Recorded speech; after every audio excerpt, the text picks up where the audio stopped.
Imagine this.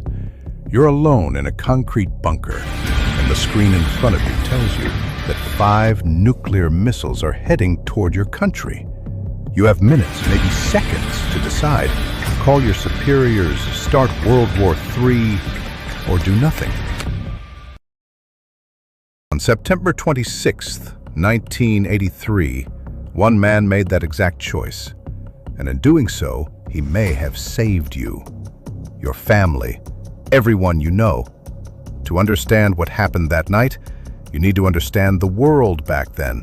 The Cold War wasn't just an arms race, it was a psychological war, a staring contest between the US and the Soviet Union, each holding enough firepower to destroy the planet many times over. By 1983, trust between East and West was shattered. Just months earlier, the Soviets shot down a Korean passenger plane they thought was a spy craft. The US was conducting nuclear war simulations. Everyone had their finger on the trigger. No one wanted to be caught off guard.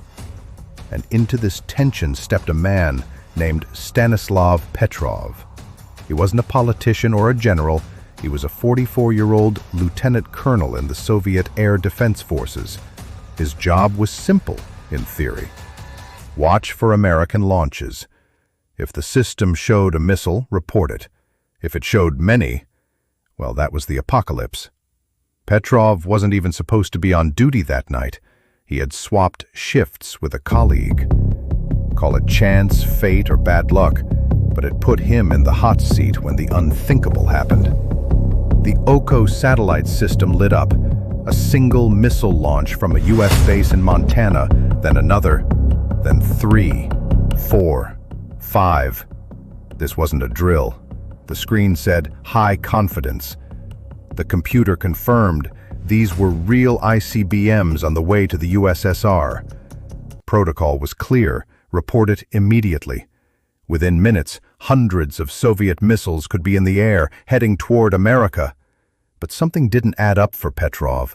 Why only 5 missiles? Why not hundreds if this were a real US first strike? Could it be a mistake? Petrov had been trained to trust the system, but he also knew how new it was, how untested.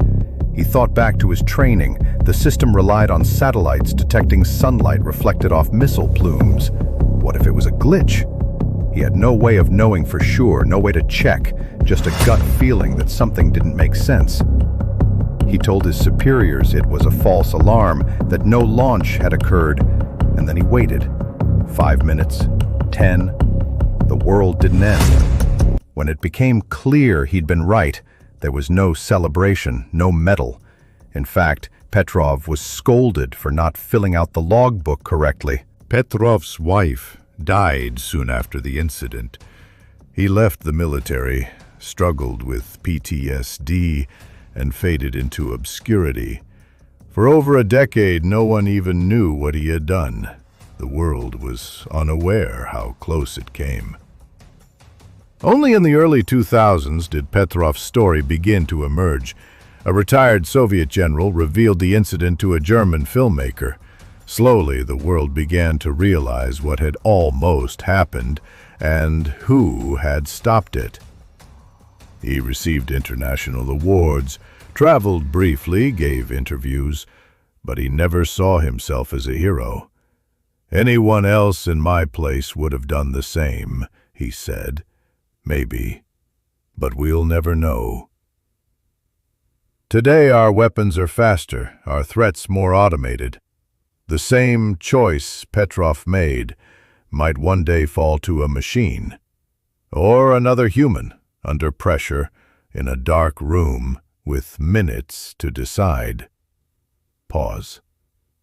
Stanislav Petrov didn't push the button. He didn't follow protocol. He paused. He questioned. He dared to wait. And in that hesitation, he gave humanity one more chance.